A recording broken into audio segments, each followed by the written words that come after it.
Hey guys, welcome back to my new vlog video. दोस्तों, आज मैं आया हूँ गांधी आश्रम। गांधी आश्रम भारत के गुजरात राज्य अहमदाबाद जिले के प्रशासनिक केंद्र अहमदाबाद के पास साबरमती नदी के किनारे स्थित है।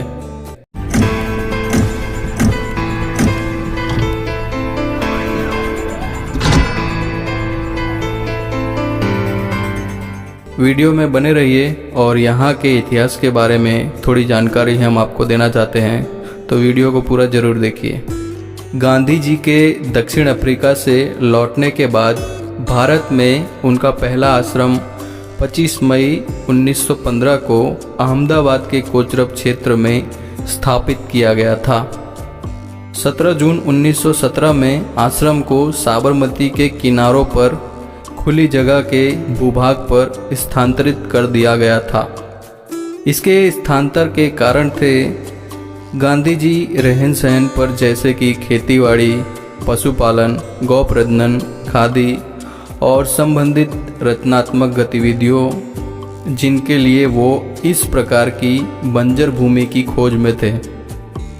पौराणिक कथा के अनुसार दृदिची ऋषि, जिन्होंने धर्म युद्ध के लिए अपनी अस्थियों को दान कर दिया था, उनका आश्रम यही स्थल था। यह स्थल जेल और शमशान गृह के बीच में है, क्योंकि गांधी जी का विश्वास था कि किसी सत्याग्रही को निश्चित रूप से ऐसे ही स्थान पर जाना चाहिए। साबरमती आश्रम 1917 से 1930 तक मोहनदास गांधी का घर था, जो भारत की स्वतंत्रता के आंदोलन के मुख्य केंद्रों में से एक था। मूल रूप से सत्याग्रह आश्रम कहलाने वाले इस आश्रम ने महात्मा गांधी द्वारा नकारात्मक प्रतिरोध आंदोलन को दर्शाते हुए यह एक आदर्श घर बन गया, जिसने भारत को स्वतंत्र करवाया। इसका नाम साबरमती आश्रम रखा गया क्योंकि यह साबरमती नदी के किनारे स्थित था और इसका निर्माण दोहो मिशन द्वारा एक ऐसे संस्थान में करवाया गया जो सत्य की खोज जारी रखे और अहिंसा को समर्पित कार्यकर्ताओं के ऐसे समूह को जो भारत को स्वतंत्रता दिला सके। ऐसे दूरदृष्टि को अभिग्रहित करते हुए गांधी जी और उनके अनुयात्रियों ने सत्य और अहिंसा के ऐसे समाजवाद के निर्माण की आशा की जो इस तरह के विद्यमान रूप में क्रांतिकारी परिवर्तन लाने में सहायक हो। आश्रम में रहते समय गांधी जी ने एक ऐसी पाठशाला बनाई जो मानव श्रम, कृषि और साक्षरता को केंद्रित करके उन्हें आत्मनिर्भरता की ओर अग्रसर कर सके। यह वही जगह थी जहां से 12 मार्च 1930 को गांधी जी ने आश्रम से 241 मील लंबी दांडी यात्रा 78 साथियों के साथ ब्रिटिश नमक कानून, जिसमें भारतीय नमक पर कर लगाकर ब्रिटिश नमक को भारत में बेचने के प्रयास को बढ़ावा देने के विरुद्ध यात्रा शुरू की।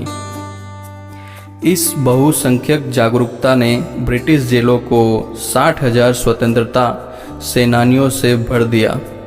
बाद में सरकार ने उनकी संपत्ति जब्त कर ली। गांधी जी ने उनकी सहानुभूति स्वरूप सरकार को आश्रम जब्त करने के लिए कहा, फिर भी सरकार ने इसके लिए उन्हें बाध्य नहीं किया। अब तक 22 जुलाई 1933 को आश्रम छोड़ने का निर्णय लिया, जो बाद में कई स्वतंत्रता सेनानियों की नज़रबंदी के स्थल का प्रतीक बन गया और तब कुछ स्थानीय लोगों ने उसे संग्रहित करने का निर्णय लिया। 12 मार्च 1930 को उन्होंने आश्रम में तब तक न लौटने की शपथ ली जब तक भारत स्वतंत्र नहीं हो जाता। यद्यपि ऐसा 15 अगस्त 1947 को हुआ, जब भारत को एक स्वतंत्र देश घोषित किया गया।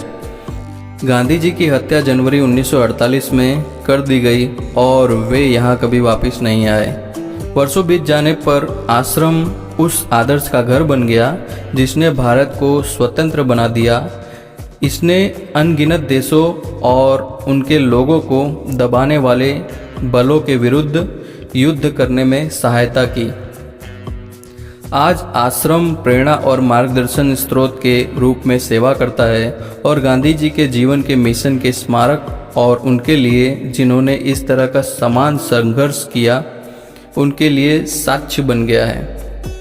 गांधी जी की मृत्यु के पश्चात उनकी स्मृति को निरंतर सुरक्षित रखने के उद्देश्य से एक राष्ट्रीय स्मारक की स्थापना की गई। साबरमती आश्रम गांधी जी के नेतृत्व के आरंभ काल से ही संबंधित है।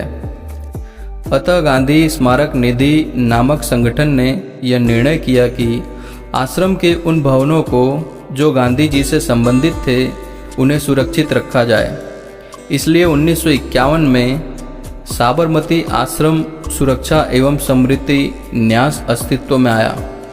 उसी समय ये न्याय महात्मा गांधी के निवास हृदय कुंज, उपासना भूमि नामक प्रार्थना स्थल और मगन निवास की सुरक्षा के लिए कार्य कर रहा है।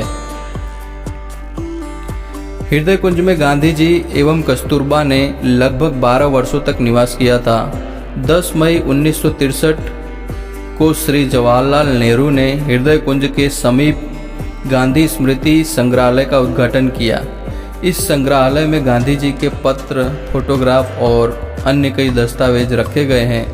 यंग इंडिया, नवजीवन तथा हरिजन में प्रकाशित गांधी जी के 400 लेखों की मूल प्रतियां, बचपन से लेकर मृत्यु तक के फोटोग्राफ और बहुत संग्रह और भारत तथा विदेशों में भ्रमण के समय दिए गए भाषणों के 100 संग्रह यहाँ प्रदर्शित किए गए हैं। संग्रहालय में पुस्तकालय भी है जिसमें साबरमती आश्रम की 4000 तथा महादेव देसाई की 3000 पुस्तकों का संग्रह है। इस संग्रहालय में महात्मा गांधी द्वारा और उनके लिखे गए 30,000 पत्रों की अनुक्रमणिका है। इन पत्रों में कुछ तो मूल रूप में ही हैं और कुछ के माइक्रोफिल्म सुरक्षित रखी गई है। जब तक साबरमती आश्रम का दर्शन न किया जाए तब तक गुजरात या अहमदाबाद नगर की यात्रा पूर्ण नहीं होती है। अब तक विश्व के अनेक देशों के प्रधानों, राजनीतिज्ञों एवं विशिष्ट व्यक्तियों ने इस आश्रम के दर्शन किए हैं, तो आप भी एक बार यहाँ के दर्शन जरूर कीजिए। तो मिलते हैं नेक्स्ट वीडियो में नई जानकारी के साथ। तब तक के लिए जय हिंद, जय भारत।